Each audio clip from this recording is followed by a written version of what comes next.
Okay.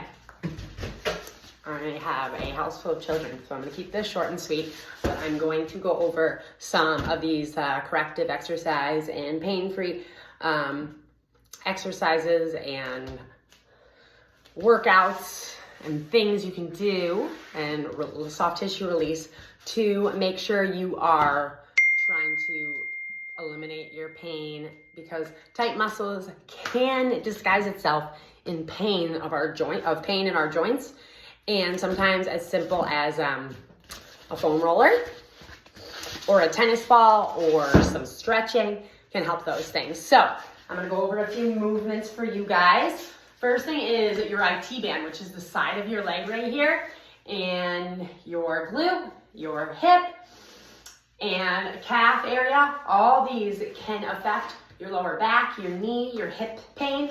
So I'm going to show you some techniques. Hopefully I can do it on this without having to completely have to change my phone placement here. But you're going to start with on your foam roller, and you're going to roll on the side of your leg. It can be very painful, and that means that that muscle is very tight, and it could be pulling on your joints. So you want to get that whole range of motion. Don't go anywhere where it's bone. Just go where your muscle is. And then, so that's one that can really contribute to a lot of knee pain. So don't be surprised if that hurts. Then, to get my glute over here, this can be lower back pain. I'm going to lean on that side and get my butt cheek kind of right on there. That can really hurt as well. So that's another way. And then I lay on the front of mine, and I go all the way up and down my quad and into my little soft tissue area right around my hip. That can contribute to a lot of pain. So, and also that quad can contribute to knee pain, so I really try to get all through there. And now you would definitely, even though one side is bothering you, you'd want to do both legs. So some stretches to counteract that would be just a specific, typical stretching of your quad, which would be here or down on one knee, and you're gonna push your hips forward, and that's also gonna stretch that hip.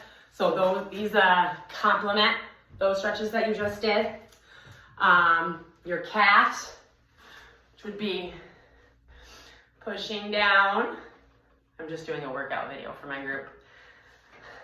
Pushing down your heels. And for your glutes, that we also did, would be here. You're gonna cross your leg, and you're gonna lean forward, and you're gonna feel that right in your hip. And then you can even bring your knee into your chest, and you'll feel it in a little different spot in your butt. So those are all great for your lower body. As far as upper body goes, you can either use a foam roller or a tennis ball. I'm just going to show you with a foam roller. If you have a tennis ball, you can lay on it or go against a wall for a little less pain. And you're just going to roll alongside on your back.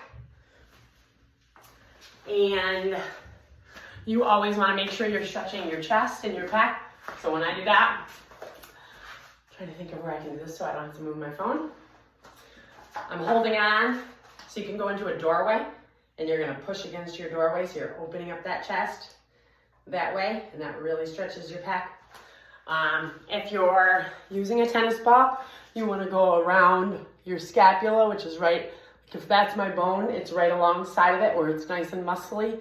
That's going to be very painful, even just putting my finger right there, I feel it. So that's an area you're going to want to get the tennis ball into your back. And then as far as corrective exercises for those things, I always say squatting to a chair is better because it's forcing your hips to go back opposed to putting the wrong pressure on your knees. So squatting down, and then you're really putting the pressure on your glutes, not on your knees. Deadlifts are great exercises, which we do with your holding the weight in front.